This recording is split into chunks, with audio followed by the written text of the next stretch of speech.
Welcome back in, Occupy Democrats, and it is a hump day I don't think Donald Trump is likely to forget anytime soon. And it may be no longer the tip of the iceberg and the bow breaks 100% in this breaking story, because yes, there has been drip, drip, drip for months and months and months regarding Jeffrey Epstein. But today, just now, breaking news, you have to see what has been uncovered, discovered, and exposed regarding Donald Trump's association and his activities with Jeffrey Epstein. I'm going to show it to you in a few seconds. We are going to get to the point of this story right off the bat. But take a quick listen to the man who's had inside track on all of this through all the years, author Michael Wolff, who puts into context how difficult it is to bring all of this together based on what we now have in this breaking story. Take a quick listen. What the FBI holds, there is what the Justice Department holds, and while the FBI reports the Justice Department, those are not necessarily material in the same place. Then there's the Southern District in New York,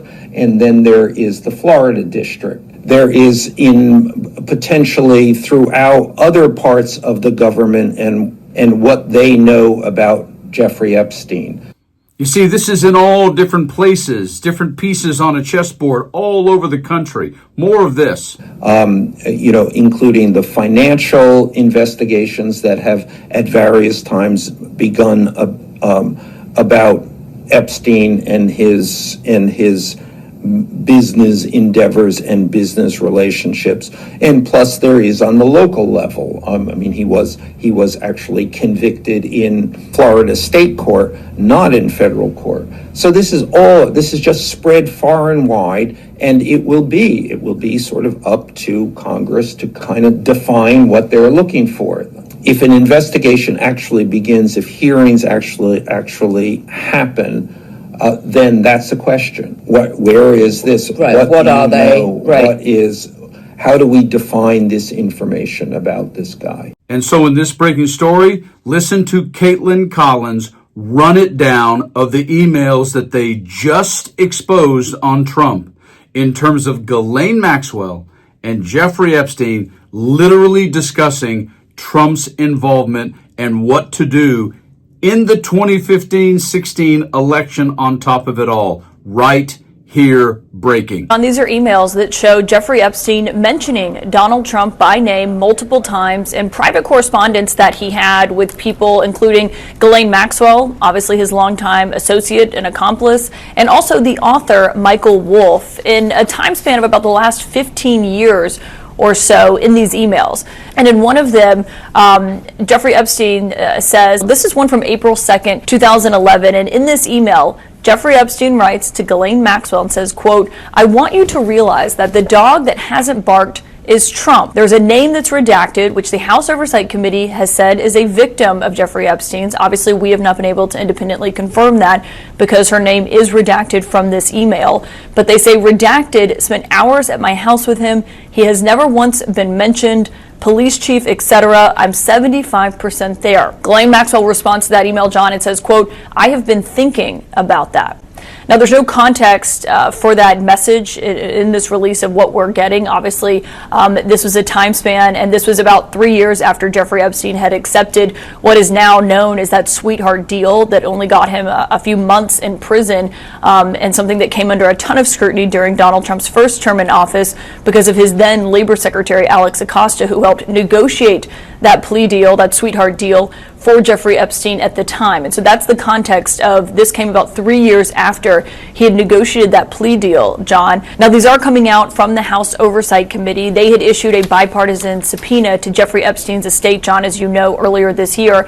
And so they've gotten their hands on a trove of documents. And these are emails that included Jeffrey Epstein on them. They were sent either to him or from him that mentioned Donald Trump before he was in office and also while he was in office during his first term. And I want to walk you through these emails of what exactly we are reading in Jeffrey Epstein's own words in these emails that have been released by the House Oversight Committee. And I should note, Trump did not send or receive any of these messages. He's not a party to these emails, John, but these are emails from Jeffrey Epstein to Ghislaine Maxwell. And there's also other emails that have been released by the committee this morning, including between Jeffrey Epstein and Michael Wolff. People will remember Michael Wolff, of course, the author who wrote a book on the inner workings of Trump's West Wing back in 2018 during his first term. He is someone who has talked at length about his own correspondence with Jeffrey Epstein, published audio recordings of those conversations between the two of them.